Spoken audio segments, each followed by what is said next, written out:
Danger Dolan. From highly questionable resurrections to getting rid of everything good about the original, we look at spin-off films no one ever asked for. Number 15. Elektra. Before the Avengers, there was an attempt to create a Marvel comic universe with Daredevil as a starting point. Even though Daredevil was critically panned, it made a fairly decent profit, and plans went through with the first spin-off, centered around Jennifer Garner's character Elektra, even though she had the slight problem of being killed off in the movie.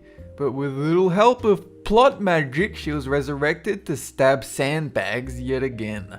However, Daredevil had been so badly received by comic fans and the public, Elektra's fate was already sealed. This was one character that probably should have stayed dead. Number 14. Get Smart's Bruce and Lloyd out of control. Banking on the 2008 remake being a huge hit, the studio decided to capitalize on what would clearly be the breakout characters of the film, the titular Bruce and Lloyd. But you might be asking, who the hell are Bruce and Lloyd? Which would mean studios suck at predicting popular characters. Bruce and Lloyd were the geeky tech guys of Control, a parody of Q from the Bond films, appealing mainly to audience for the then hero star Masaoka playing Bruce. Released direct to DVD only 10 days after theatrical release of Get Smart, the film was a product of the bloated publicity budget, existing only as an advertisement on store shelves. However, while Get Smart was a huge hit, no one really wanted more Bruce or Lloyd, and their adventures ended there, with the film remaining only now as a marketing oddity. Number 13. Ace Ventura Jr. Pet Detective. Yeah, this actually exists. One of the icons of the 90s, Jim Carrey's popular Ace Ventura sat dormant for 14 years before it was decided that the series would spin off to Ace's son. While the character was never established in the original films, someone felt it was a great idea to make an Ace Ventura film without Ace Ventura. And with Ace Ventura Jr. being in his early teens, the story loses all of the crude humor of Carrey's character, again leaving the audience to just question, why bother? Oh, and at least it does explain Ace Sr.'s fate. Apparently he got lost in the Bermuda Triangle, which is probably also where the unsold copies of the film were dumped. Number 12. Ewoks Caravan of Courage Battle of Endor. Return of the Jedi is criticized mostly for one thing. The Ewoks, those cute cuddly toy-selling Muppet teddy bears that were too ridiculous for a film where a space wizard samurai fights a giant slug gangster. Regardless, the Ewoks were a big seller with children and made total sense that more Ewoks would be a good thing. Enter Caravan of Courage and Battle of Endor. Two cheesy TV films that were really just toy adverts in disguise. The films are mostly remembered today for giving us creepy gifs of Ewoks hugging children and for giving a small glimpse into how Lucas would screw up the prequel trilogy. Caravan of Courage was particularly supervised by Lucas after the embarrassment that was the Star Wars Holiday Special, and it doesn't fare much better. Number 11. US Marshals. With The Fugitive being one of the biggest hits of 1993, it would make sense that a sequel would be on the way, even though a sequel would make no sense to the story as everything is resolved. So instead it was spun off to a new crime-fighting adventure with Tommy Lee Jones' US Marshal character Samuel Gerard. Though with no fresh ideas, the film more or less becomes a rehash, with Wesley Snipes playing a less charismatic and talented version of Harrison Ford. Again, an innocent man on the run trying to prove that he has been set up, but this time with a slight espionage twist. The film is a one-armed man away from being an out-and-out copy of the previous film and shows how limited the characters are. He may not have killed his wife, but this film certainly killed off any more plans for US Marshals 2, and that isn't a crime. Number 10. Dr. Dolittle 3. While titled like a sequel, the third entry into the Dolittle franchise pulls an Ace Ventura Jr. and leaves our main star comedian Eddie Murphy behind, and now focuses on the daughter of the Dolittle family, Maya. And boy, if you like unfunny family comedies that will make your eyes bleed, then this is for you. Turns out the ability to talk to animals is genetic, and anyone with Eddie Murphy's genes can now talk to the whole animal kingdom. If only the producers could, maybe then the animals in the film could have expressed how much they didn't want this to happen. Astoundingly, 2 more spin-off films featuring Maya Dolittle were made direct to DVD, making money from people who need talking animal films to distract their kids. Number 9. The Scorpion King. Once upon a time, The Rock was not known for being a leading action hero. That time was 2002. Spinning off from The Mummy Returns, The Scorpion King was the first film to feature Dwayne "The Rock" Johnson as a lead star, and Universal had put a lot of marketing push into showing that the WWE wrestler turned actor could deliver the goods, devoting the whole opening section of the Mummy sequel as an intro to the character in hopes that audiences would be excited for more. But there was one problem. The Mummy Returns sucked hard, and The Rock's involvement in the story was mainly him as a CGI half-man, half-scorpion monstrosity that had somehow escaped the PlayStation 2 game. While Scorpion King is nowhere near as bad a film as some others on the list, it is here for ruining not only one film, but 2 films with its shameless marketing ploys. Number 8. Like with Elektra, Supergirl was an attempt to create a broader comic book franchise universe over multiple films, which sounded like a great idea. Superman 1 and 2 had been big hits, and Supergirl was set to be another. The logic was, hey, this works with a man, let's do it with a woman. But things changed quickly in pre-production with rewrites and confusion over how Supergirl would fit into the Superman films.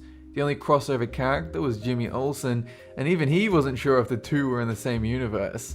Ultimately, the film was a failure, and Supergirl did not have any real crossover with the Superman series.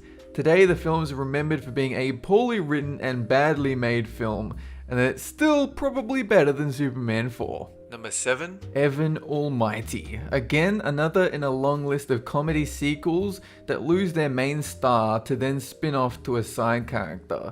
Evan Almighty at least had the sense and budget to center the film around Steve Carell's antagonistic character from Bruce Almighty.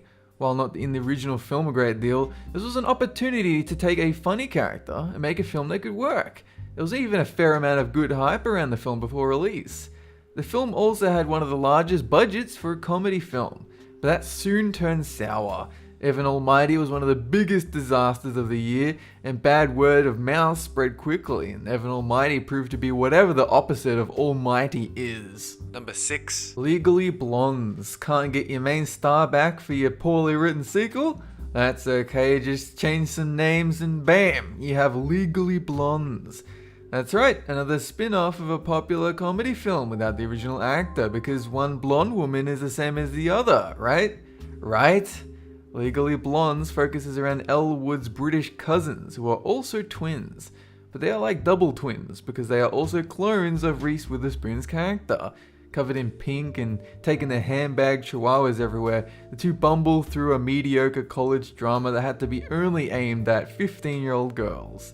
This film will have you shouting objection at your screen. Number 5. Paranormal Activity, the marked ones. Generally, the Paranormal Activity films have one formula.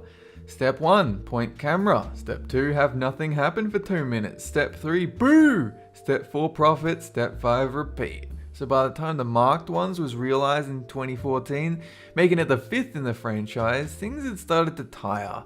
With the series being an almost annual event, the Paranormal Activity 3 and 4 had been incredibly average, and expanding on the story mythos with a spin-off seemed to be just a way to quickly produce a film due to the long production of Paranormal Activity 5 and the need to realize something to remind audiences that the series still existed. Although the acting was good in the marked ones, I'll give it that. Number 4. Without a Paddle is probably a film you won't remember unless you're a rabid Seth Green fan. But like most here, the film was successful enough to warrant a sequel, just without anyone involved with the original. Nature's Calling, the sequel, only links back to the original film with its title, which suggests it was pulled out of the stockpile of idiots in nature screenplays that the studio had lying around and retitled. And surprisingly, when you take a script that has been sitting in the bin and make it, ends up being not very good at all. Like Poison Ivy, Stay Away. and try not to use it as toilet paper. Number 3. Beauty Shop. Barbershop and Barbershop 2 were another relatively small hit comedies that starred rapper turned actor Ice Cube. So taking a page from the Supergirl producers, somebody thought that simply making a female version would be a great idea to make money without putting a whole lot of effort in. Beauty Shop, starring rapper turned actor Queen Latifah, was released in 2005 to some scathing reviews and relatively poor box office in comparison to the main films. The biggest problem with Beauty Shop is just how mediocre the whole thing is. It's not eye-gougingly horrible, but it's something that you could deal with watching while you were stuck getting your nails done. Number 2. American Pie presents Bandcamp and all the rest of them.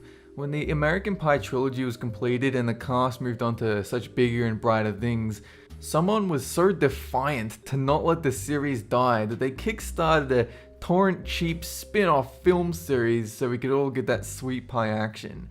And by sweet pie action, I mean horrible scalded crotches and eyes. Bandcamp is the first of 4 direct-to-DVD films featuring a member of the Stifler family, and all of them tie for this spot. Bandcamp centers around Matt Stifler, Sean William Scott's fictional younger brother who wants to make porn to prove himself. Eventually his antics get him kicked to Bandcamp and something sex hijinks. The whole time you would be hoping that the Shermanator would turn out to be an actual cyborg sent back in time to kill the cast. The rest of the films aren't any better, and it would be more pleasant to have burning hot pies thrown at you by Eugene Levy than to watch any of them. Number 1. National Lampoon's Christmas Vacation 2 Cousin Eddie's Island Adventure. So the National Lampoon's Christmas Vacations constantly tops list of best Christmas movies, so it seems appropriate that we put its lesser known sequel spin-off at number 1. Cousin Eddie, played by Randy Quaid, is actually a memorable character from the franchise, who normally shows up midway in a film to add more pain to Chevy Chase's long-suffering Clark. And in short, well-timed moments, it works well, and he can be hilarious. Unfortunately for Christmas Vacation 2, what we instead have is a very lazy and uninspired film, which I'm sure is exactly what the filmmakers were going for, in which case, good job guys! The plot centers on Eddie being given a trip to the South Pacific as compensation for a testing monkey biting his ass at a research lab, which leads to him and his family having cast away Christmas on a remote island. Because when you think good comedy, think ass-biting monkeys. This is one Christmas present no one should ever get, not even Randy Quaid. That's it for this countdown, and have a good one!